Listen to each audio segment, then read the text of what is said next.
This billionaire built a sky-high swimming pool on the 18th floor, just to enjoy a half-hour swim before bed each night. But his daring design invited retaliation from enemies. After studying the pool repeatedly, Charlie quickly discovered its fatal flaw. He purchased an air depressurizer and secretly connected it to the pool's suspension air vent, while the tycoon swam blissfully unaware. Retaliation commenced. With decisive precision, the trigger was pulled. Within seconds, air pressure plummeted within the glass enclosure, bearing over 200 tons of water.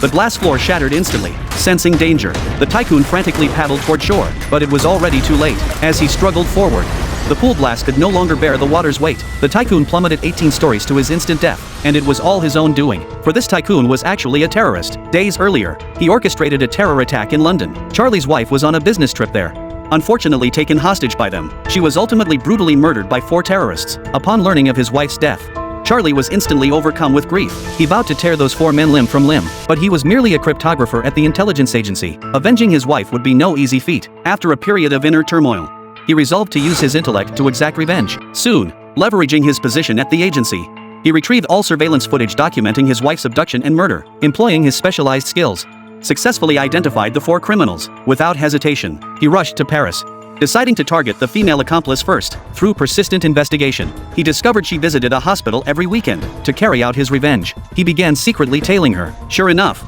he learned the female criminal suffered from asthma and underwent weekly cardiopulmonary training at the hospital. Immediately, he devised a plan to confront her. He walked straight into a florist shop and bought every single flower in the store. Then, disguised as a doctor, he slipped into the hospital and locked the female criminal inside a glass chamber. He pulled out a large bag of pollen, disconnected the oxygen tube from the chamber, and stuffed it into the pollen-filled bag. The next second, the female criminal began coughing violently while she was suffering unbearably.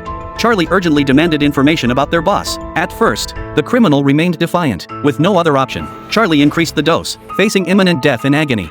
She reluctantly revealed some details about the boss, but due to the glass door's excellent soundproofing, Charlie couldn't make out a word she was saying. Seeing her seemingly incapacitated, Charlie opened the glass door. Unexpectedly, the female criminal lunged out the next instant, knocking Charlie down in a few swift moves before sprinting madly toward the hospital exit. Though Charlie now held a gun, the crowded area prevented him from firing. Just as he thought she'd escape, a car suddenly sped toward them, slamming into the female criminal and shattering her bones. Seeing her motionless body, Charlie snatched her phone and fled the scene in a panic. He quickly slipped out of Paris under cover of night. His next move, cracked the criminal's phone password to lure out the remaining 2 accomplices and complete his final act of vengeance.